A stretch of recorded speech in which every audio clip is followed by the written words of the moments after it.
नाज़रीन आदाब। इससे कबल हमने आप लोगों के सामने दक्षिण पूर्व एशिया में, या यूँ कहें कि हिंदुस्तान के दक्षिणी इलाके में जितने भी जो हुक्मरान हुए उसमें राष्ट्रकूटाज, पल्लव, पाल, प्रतिहार, ये सब सारे जो हुक्मरान हुए वो तमाम लोग बहुत तेजी के साथ हिंदुस्तान के अंदर बहुत ही जो है नुमाया किरदार अदा किया है। अब आज हम जो आपके सामने हम पेश करेंगे कि अरबों का हमला और तौसी यानी इन्वेजन जो है भारत के ऊपर जो हमला करने के पीछे जितने भी जो अरब के हुक्मरान थे,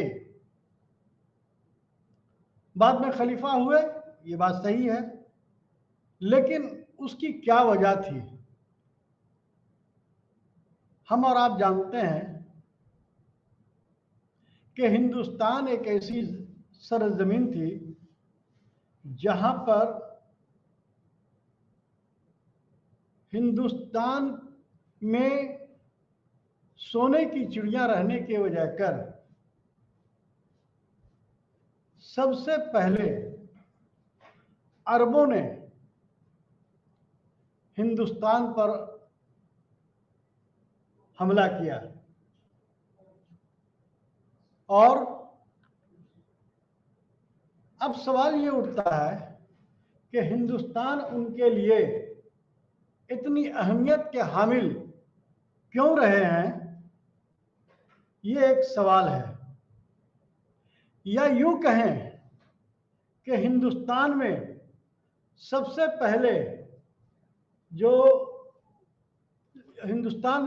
पहले इस्लाम का फरोग होने के पीछे क्या वजह थी, ये भी एक सबसे बड़ा अहमियत का हामिल है। तवारीखदानों का इस पर बहुत ज्यादा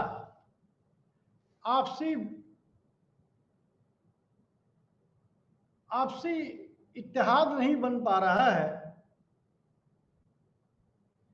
कि सबसे पहले हिंदुस्तान में इस्लाम धर्म का फरोग कब हुआ, कैसे हुआ और क्यों हुआ। अभी मैं आपको इसके सामने मैं कुछ रोशनी डालना चाहूंगा। सबसे पहले 711 में बोधय, उसके बाद अब्दुल्ला यानी कि ख्वाजा जो है मोहम्मद इब्न कासिम से पहले ये दो ऐसे हुक्मरान रहे जो बहुत ही छोटे थे। ऐसा नहीं कि इब्न कासिम पहले बार आया और आने के बाद हिंदुस्तान में 712 में वो हमला कर दिया। तो इससे पहले मैं आपको बताना चाहूंगा कि 711 में अब्दुल्ला और बोधय नाम का एक हुक्मरान रहा जो हिंदुस्तान में आया, तिजारत की गरज से आया। ये एक बहुत बड़ी एक तो बात है, लेकिन बहुत सारे तवारीखदानों ने ये बात जरूर कही है कि 712 में इब्न कासिम हिंदुस्तान में आया और हिंदुस्तान में आने के पीछे दो अहम वजूहात जो तवारीखदानों का ये मानना है कि उनके आने का सबसे पहला वजह ये थी कि इस्लाम मजहब को तेजी के साथ फैलाना, और दूसरी बात यह है कि अरब के इक्तिसादी हालात इतने कमज़ोर थे कि वहाँ कारोबार का एक जरिया हिंदुस्तान बहुत सोने की चिड़िया के नाम से जानी जाती थी। जैसे आप जानते हैं कि अरब में रेगिस्तान है, वहाँ खाने पीने का यानी कि फसल वगैरह का आबाद होना मुमकिन ही नहीं बल्कि नामुमकिन था। अब कोई भी मुल्क हो, वहाँ सबसे पहले अगर दौलत होगी भी तो उसके लिए ज़रूरी है कि वहाँ के लोगों के लिए मुआशी हालात बेहतर बनाने से पहले वो सबसे पहले खाना पीना ये सब सारा उनके लिए बहुत ही अहम हिस्सा था। इसीलिए कारोबार करने की गरज से वो लोग यहाँ पर आए और आने के बाद यहाँ पर इस्लाम धर्म को भी फरोग दिया और कारोबार भी बहुत तेजी के साथ किया। लेकिन मैं इससे पहले आपसे ये जानना चाहता हूं कि मोहम्मद साहब के इंतकाल के बाद 6 वर्षों तक, 6 सालों तक अरब के मुल्कों में अफरा तफरी का माहौल था और इस अफरा तफरी के माहौल में सबसे पहले उनके इंतकाल के बाद 630 ईस्वी में 632 ईस्वी में इनका इंतकाल हुआ और 632 से लेकर 661 ईस्वी तक वहां जो खलीफा जो थे उनकी शासन, उनकी हुकूमत रही। अब सवाल यह है कि खलीफा कहते हैं किसे? खलीफा का काम था मजहबी चीजों पर दखल देना, लेकिन बाद में मोहम्मद साहब के इंतकाल के बाद वहां जो है हुक्मरानी कह लीजिए, इस्लाम धर्म मजहब का फरोग कह लीजिए, या उसको कह लिए मुआशी हालात, समाजी हालात या सियासी हालात, ये सभी को चलाने के लिए एक खलीफा का जो है इंतखाब किया जाता था। वो खलीफा सियासी भी होता था, इस्लाम मजहब का भी मानने वाला होता था और मुआशी हालात पर भी जो है उसकी नज़र होती थी। हम इसके बारे में बाद में हम आपसे ये करेंगे, लेकिन सबसे पहले इन तमाम चीज़ों को जानकारी होने के लिए एक अरब में एक चचनामा करके एक किताब थी जिसमें सारा जिक्र अरब और सिंध की जो हालात हैं उसके बारे में पूरे तफसील के साथ उसमें आप देख सकते हैं। मोहम्मद साहब के इस्लाम धर्म का यानी कि इस्लाम मजहब का फरोग करने के लिए, प्रचार प्रसार करने के लिए, इसको आगे बढ़ाने के लिए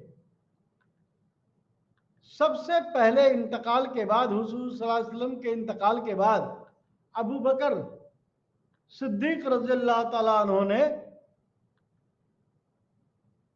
ये जो है क्या नाम है खलीफा का काम किया। उसके बाद ये बात है अलग है कि उनके बाद इंतकाल के बाद जो है 6 सालों तक बहुत अफरा तफरी का माहौल रहा, लेकिन सर्वसहमति से सब लोगों के राय से उन लोगों ने जो है खलीफा का जो है हजरत अबू बकर को बनाया। हम तफसील से जाएंगे, लेकिन मैं आपको सिर्फ ये बताना चाह रहा हूं कि इस्लाम मजहब का फरोग बहुत तेजी से इराक, ईरान, सीरिया, मिस्र और पश्चिम एशिया के इलाके में बहुत तेजी के साथ फैलने लगा और उसमें इकोनॉमिकल कंडीशन के ऊपर भी जो है उन लोगों ने बहुत तेजी के साथ ध्यान दिया। और सबसे बड़ी बात यह है कि जो खलीफा जो हुए उन लोगों ने डेमोक्रेटिक तरीके से हुकूमत चलाने का काम किया। उसके बाद आप देखेंगे कि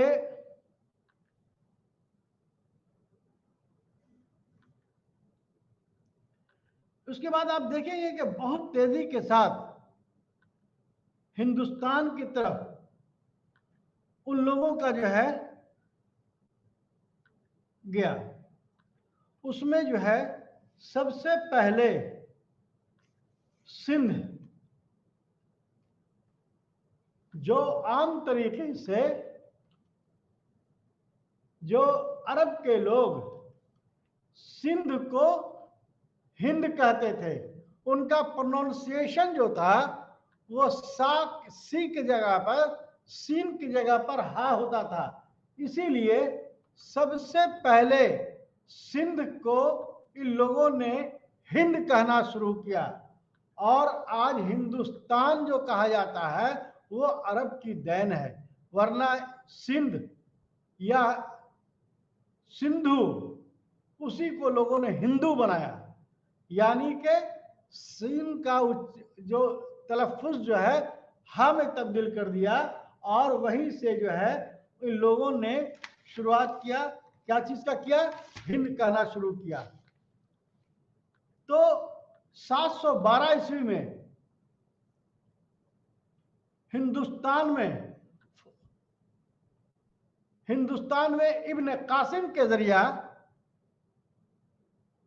बहुत तेजी के साथ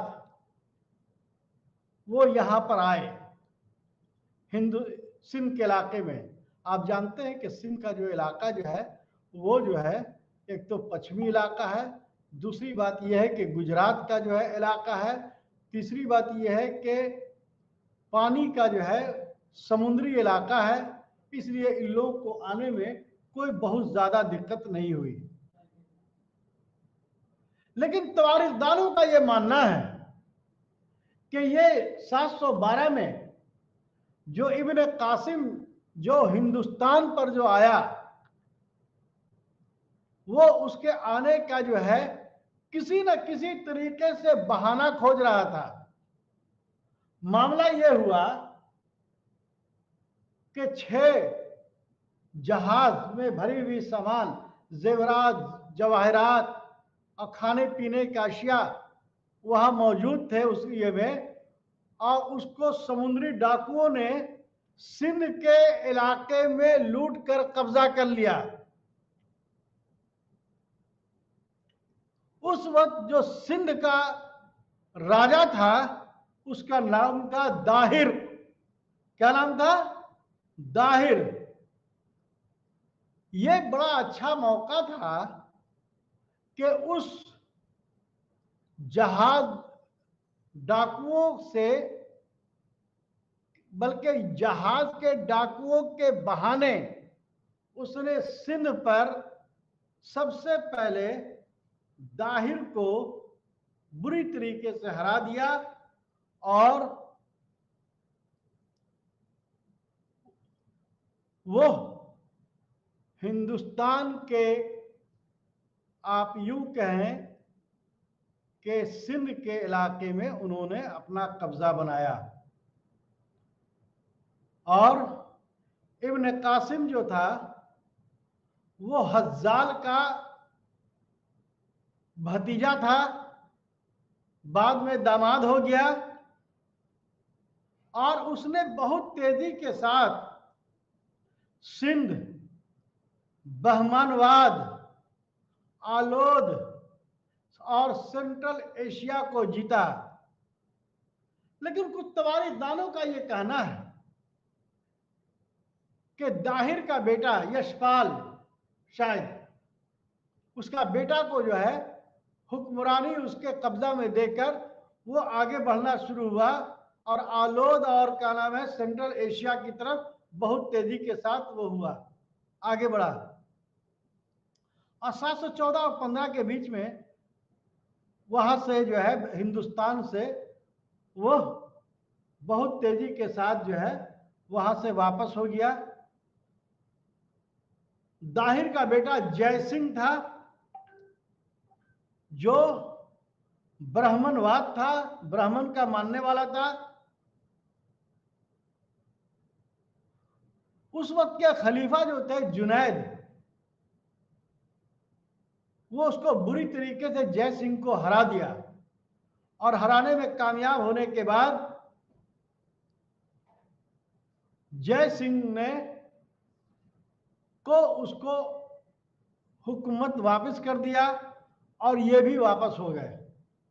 बाद में कुछ तारीखदानों का यह मानना है कि प्रतिहार, पुलकेशीन और राष्ट्रकूटाल से भी इन अरब के जो हुक्मरान थे, जुनैद हो गए, इब्न कासिम हो गए, इन लोगों से बहुत तेजी के साथ इन लोगों का लड़ाई हुआ।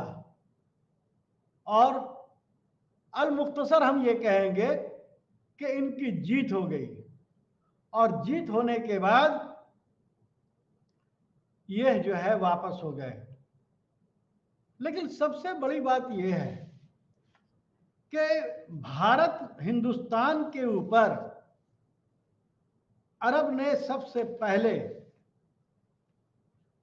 हमला किया, उसके बाद तुर्क ने भी किया, उसके बाद शक ने भी किया, हुन ने भी किया।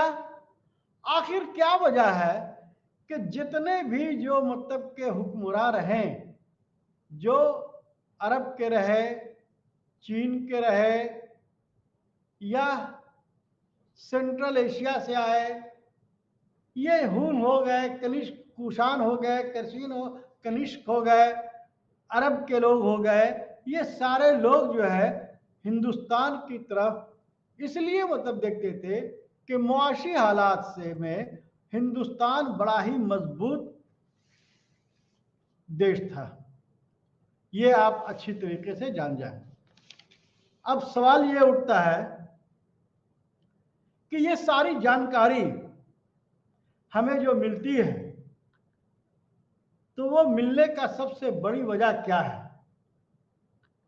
वो आपको मैंने बताया कि चचनामा एक ऐसी किताब है जो फारसी में लिखी हुई है, और फारसी की ये अहम किताब है, इसलिए चचनामा के जरिया ये सारी चीजों को बहुत तेजी के साथ जो है आपको ये देखा जाएगा। लेकिन उसके बाद हजरत मोहम्मद साहब के इंतकाल के बाद आप अगर देखेंगे तो आपको ये महसूस होगा कि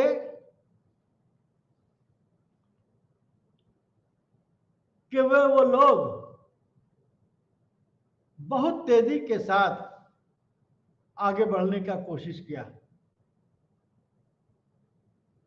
खलीफा का, फिर इसका बाद जो है खलीफा के बारे में मैं थोड़ा सा आपके सामने मैं बताना चाहता हूं कि मैंने इससे पहले कहा था कि जो खलीफा जो होते थे वो पहले हुजूर सल्लल्लाहु अलैहि वसल्लम के जमाने में भी जो है एक शूरा हुआ करता था, जहां पर एडवाइजरी जिसको कहा जाए कि मशवरे में करके कोई भी चीज को हुकूमत किया जाता था। आइए अरब के जो है, अरब में और मदीना के जो मस्जिदों में जो आज खाना काबा है, उसी इलाके में जो इस सब का अंजाम दिया करता था, ये हुजूर सल्लल्लाहु अलैहि वसल्लम के इलाके ज़माने में। लेकिन खलीफा की हुक्मरानी और इस्लाम मजहब में खलीफा की अहमियत 632 से लेकर 661 ईस्वी तक, यानी कि 29 सालों तक खलीफा दौर जो है चला। और वो 4 खलीफा जो थे वो बड़ा ही इम्पोर्टेंट के हामिल थे। एक हजरत अबू बकर सिद्दीक रज़ियल्लाहु ताला अन्हु, एक उमर फारूक रज़ियल्लाहु ताला अन्हु, एक उस्मान और हजरत अली रज़ियल्लाहु ताला अन्हु।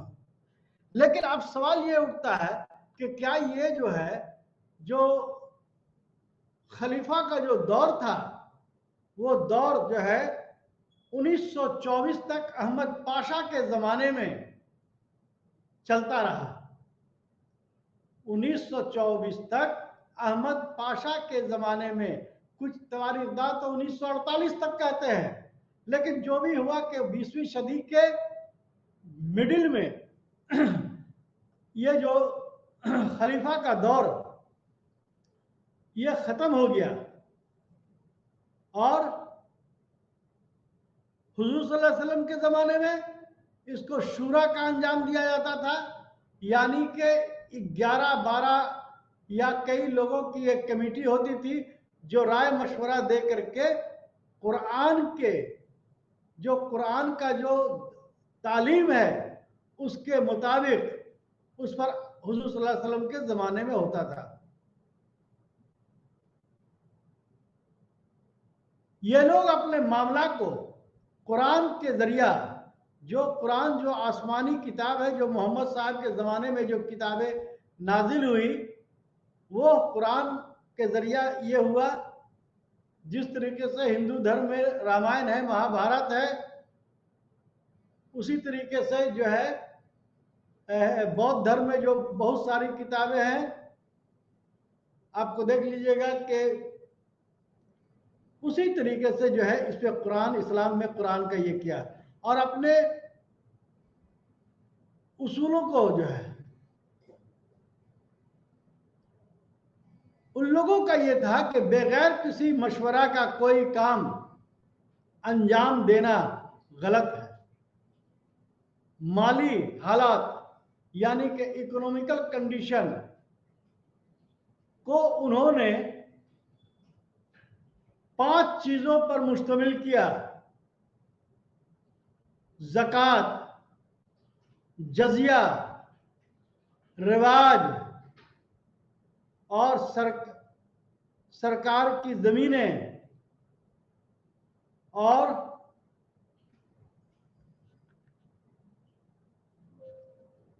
खमस। सवाल ये उठता है कि आम तरीके में जजिया, ज़कात और जजिया के बारे में, ये 2 ऐसे टैक्स हुआ करते थे जो हुजूर सल्लल्लाहु अलैहि वसल्लम के ज़माने में और खलीफा के ज़माने में इस्लाम धर्म को फ़रोग़ करने में इसका नुमाया किरदार रहा है। अब ज़कात जो है, जो आम तरीके से जो खुशहाल लोग होते थे उसको मतलब के जो है वो दिया करते थे।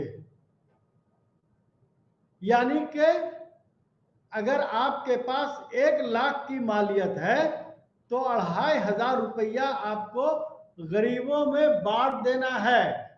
तो ये ज़कात का जो रिवाज था वो मुसलमानों के लिए था, लेकिन जजिया जो टैक्स था ये गैर मुस्लिमों के लिए था। कि जजिया टैक्स, मुसलमान ज़कात देते हैं, टैक्स दे रहे हैं, लेकिन गैर मुस्लिम जजिया टैक्स देंगे। और ये जजिया का जो टैक्स की जो शुरुआत हुई, ये समझ जाइए कि 6ठी शताब्दी से लेकर जितने मुस्लिम हुक्मरान रहे, ये सब सारे लोगों ने मतलब ये किया। तो आम तरीके से लोगों में एक मान है कि हिंदुओं के साथ इन लोगों ने टैक्स का जो है रिवाज कायम किया, जबकि ऐसी बात नहीं है। बात यहाँ पर यह है कि किसी भी सरकार को चलाने के लिए, किसी भी हुकूमत को फरोग देने के लिए सबसे पहले जरूरी होता है कि उसको आमदनी का जरिया बढ़ाने के लिए वो इंसान के साथ ही मतलब के लिया करते थे। तो सबसे बड़ी बात यह है कि जजिया का जो है ये हुआ। उसके बाद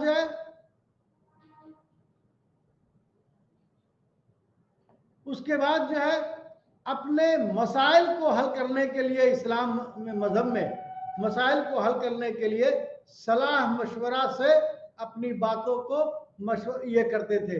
इसलिए अपने दोस्तों को मुत्तहिद करके अपने बहुत सारे सलाह मशवरा जो है ये करते थे। उसके बाद जो है हुकूमत को चलाने के लिए सूबाई हुकूमत का शुरुआत हुआ, जिसमें गवर्नर की नामजदगी हुई, जिसे अमीर कहा जाता था। कहीं कहीं पर इसको वली का नाम दिया गया। और 636 ईस्वी में यह रिवाज मदीना से शुरू हुआ और अहवाज और बहरेन मिलकर के एक सूबा बनाया गया, यानी कि सिजिस्तान, हुक्मरान, करमान दूसरा सूबा बनाया गया। यानी कि ये सब सारे उर्दू नाम है। सिजिस्तान, हुक्मरान, करमान, ये सब सारे मतलब के जो है ये अलग अलग तरीके से हुआ और हर जगह पर उसको अलग अलग नामों से जाना जाता था। जैसे तबारिस्तान, खरिस्तान, ये सब सारे जो है अलग अलग इलाके में जिस तरीके से हिंदुस्तान में हुकूमत चलाने के लिए एक सेंट्रल होता था, एक सूबाई होते थे, एक जिलाई होते थे और एक ग्राम होते थे, उसी तरीके से इनके यहाँ भी अलग अलग जो है इस तरीके का ये सूबा हुआ करता था, जिसको क्या नाम है, हर जगह का नाम अलग अलग था। सीरिया में 2 गवर्नर होते थे। जुडिशियल मामले को देखने के लिए अलग होते थे। जुडिशियल जो थे उसे हाकिम कहा जाता था, उसी को शूरा के नाम से भी जाना जाता था। फौज का मामला जो था, गवर्नर जो अमीर कहलाते थे, सभी जात और सभी मजहब के लोग उसमें हिस्सा लेते थे। अबू बकर सिद्दीक रज़ियल्लाहु ताला अन्हु के ज़माने में 2 सालों तक हुजूर सल्लल्लाहु अलैहि वसल्लम के ये ससुर भी थे। इनकी बेटी से हजरत मोहम्मद साहब ने शादी भी रचाई थी और 632 से लेकर 634 ईस्वी तक इन्होंने जो है क्या नाम है हुकूमत किया। और इनकी जन्म जो थी वो 537 ईस्वी में मक्का में हुआ, जो अब्दुल्ला अबू बकर के नाम से मशहूर हुए। इनके अच्छे तल्लुकात हुजूर सल्लल्लाहु अलैहि वसल्लम से थे, मैंने आपको पहले बताया। और 612 ईस्वी के बाद सबसे पहला खलीफा हुए। इसके बाद अगर हम देखें तो आपको हम जो है खलीफा के ऊपर हम आपके सामने मैं बता रहा हूं। इनका जो मतलब हुक्मरानी जो थी, इस्लामी हुकूमत जो थी, वो ईरान पर था, हम्स में था, दमिश्क में था,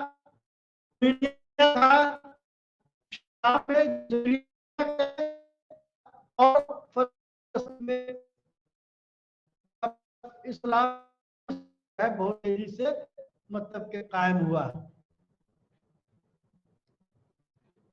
आम तरीके से हजरत उमर फारूक रज़ियल्लाहु ताला अन्हु के बाद आप अगर देखेंगे तो सबसे बड़ी बात यह है कि आपको उमर हजरत उमर फारूक रज़ियल्लाहु तआला अन्हु का जो रहा था, मैंने इससे आपको पहले ही कह दिया था कि अबू बकर सिद्दीक रज़ियल्लाहु तआला के ज़माने में जो है वो जो है हाँ, थोड़ा सा और आपको मैं बता दूं कि ये सब सारे लोग जो थे, वो सबसे बड़ी बात यह है कि इनका जो है हुकूमत में बहुत ज्यादा पकड़ थी और बहुत तेजी के साथ जो है अपना ये काम करते थे। तो ना इन लोगों का, अबू बकर का जो है रफाए आम का काम बहुत तेजी के साथ होता था। दीन दुखियों को, यतीमों को और जो विधवा जो थे उनके ऊपर उनका बहुत सुधार देखा जाता है। और ये जो है अल्लाह के पैगंबर और उनके हुक्मों को तामील करने वाले थे। खलीफा उमर ने पैगंबर के अधूरे कामों को, यानी कि हुजूर सल्लल्लाहु अलैहि वसल्लम के अधूरे कामों को उमर अबू बकर सिद्दीक रज़ियल्लाहु तआला अन्हु के बाद फिर उमर फारूक रज़ियल्लाहु तआला अन्हु ने जो है 634 से लेकर 644 तक जो है खलीफा का काम अंजाम दिया। आपसे वालों ने हजरत उमर फारूक रज़ियल्लाहु तआला अन्हु को 634 से 644 ईस्वी तक उन्होंने खलीफा का काम अंजाम दिया।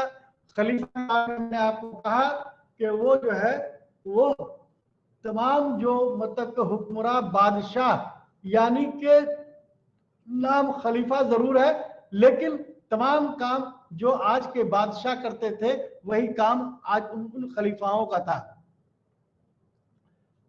उमर फारूक रज़ियल्लाहु तआला अन्हु के ज़माने में प्रशासन में जो है जो हुकूमत में बहुत ज़्यादा सुधार देखने को मिला। अपने 10 वर्षों के हुक्मरानों में उन्हें बहुत तेजी के साथ उन्होंने मतलब के अपने हुक्मरानों को फैलाया,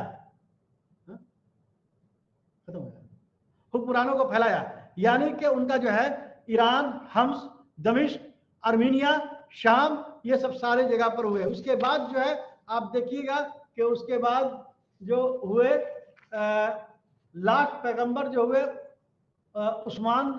मोहम्मद उस्मान हुए जो 644 से 456 हुए, और हजरत अली हुए 656 से लेकर के 661 ईस्वी तक।